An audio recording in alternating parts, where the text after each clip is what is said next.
नमस्ते दोस्तों, मैं हूं आपका दोस्त राकेश और आप सभी का हमारे चैनल पर स्वागत है।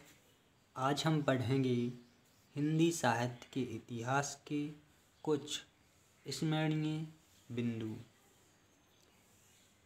पहला बिंदु है आचार्य रामचंद्र शुक्ल के लिखे इतिहास का नाम हिंदी साहित्य का इतिहास है। आचार्य रामचंद्र शुक्ल द्वारा लिखे गए इतिहास का नाम हिंदी साहित्य का इतिहास है। दूसरा बिंदु है हिंदी साहित्य का इतिहास 1929 ईसा में प्रकाशित हुआ था। हिंदी साहित्य का इतिहास 1929 ईसा में प्रकाशित हुआ था। तीसरा बिंदु है यह इतिहास ग्रंथ नागरी प्रचारिणी सभा काशी के तत्वाधान में हिंदी शब्द सागर की भूमिका के रूप में लिखा गया था। हिंदी साहित्य का इतिहास ग्रंथ नागरी प्रचारिणी सभा काशी के तत्वाधान में हिंदी शब्द सागर की भूमिका के रूप में लिखा गया था। चौथा बिंदु है शुक्ल जी की मान्यता है कि साहित्य का इतिहास जनता की चित्रवृत्ति का इतिहास होता है। जनता की चित्रवृत्ति में परिवर्तन होने पर साहित्य के स्वरूप में परिवर्तन हो जाता है।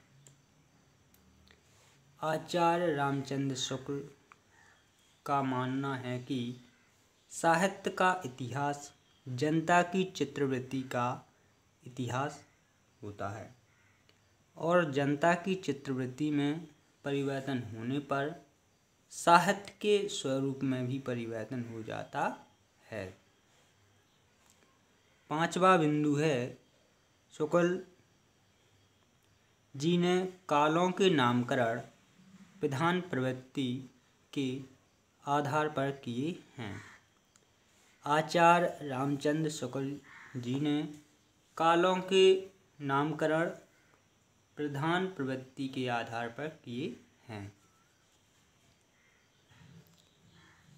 छठवां बिंदु है आचार्य रामचंद्र शुक्ल जी ने जो नामकरण किए वे इस प्रकार हैं।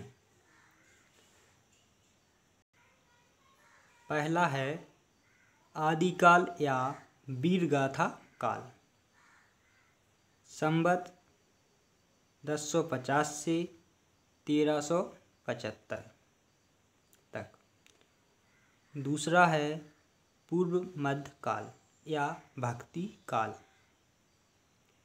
संवत 1375 से 1700 तक। तीसरा है उत्तर मध्य काल या रीतिकाल, संवत 1700 से 1900 तक।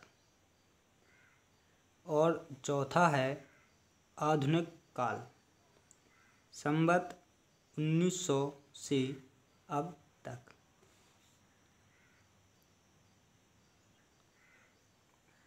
सातवां बिंदु है प्रधान प्रवृत्ति का निर्धारण किसी विशेष प्रवृत्ति की रचनाओं की प्रचुरता के साथ साथ प्रसिद्ध ग्रंथों के आधार पर किया गया है। प्रधान प्रवृत्ति का निर्धारण किसी विशेष प्रवृत्ति की रचनाओं की प्रचुरता के साथ साथ प्रसिद्ध ग्रंथों के आधार पर किया गया है। आठवां बिंदु है परवर्ती इतिहास लेखकों ने आचार्य रामचंद्र शुक्ल के इतिहास ग्रंथ को आधार बनाकर ही अपने इतिहास ग्रंथ लिखे। जो परवर्ती इतिहास लेखक हैं उन्होंने आचार्य रामचंद्र शुक्ल के इतिहास ग्रंथ को आधार बनाकर ही अपने इतिहास ग्रंथ लिखे हैं।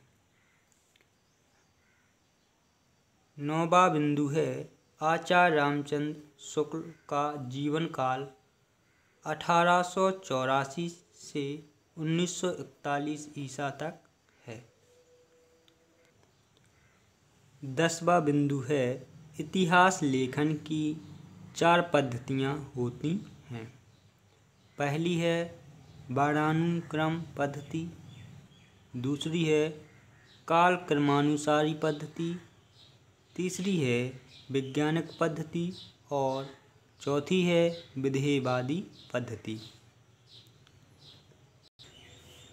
11वां बिंदु है आचार्य रामचंद्र शुक्ल का इतिहास विधेयवादी पद्धति पर लिखा गया है, जिसमें जातीय परंपराओं, तदयुगीन परिस्थितियों एवं वातावरण का विश्लेषण करते हुए साहित्य के इतिहास को प्रस्तुत किया जाता है। इस पद्धति के जन्मदाता फ्रेंच विद्वान हिप्पोलिट आडोल्फ तेन माने गए हैं। आचार्य रामचंद्र शुक्ल का इतिहास विधेयवादी पद्धति पर लिखा गया है, जिसमें जातीय परंपराओं, तदयुगीन परिस्थितियों और वातावरण का विश्लेषण करते हुए साहित्य के इतिहास को प्रस्तुत किया जाता है। और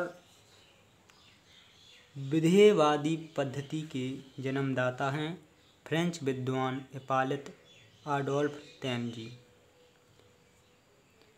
तो हे गाइज, यदि आप लोगों को हमारा वीडियो पसंद आया हो तो हमारे चैनल को लाइक करें, कमेंट करें, शेयर करें और सब्सक्राइब करें। धन्यवाद।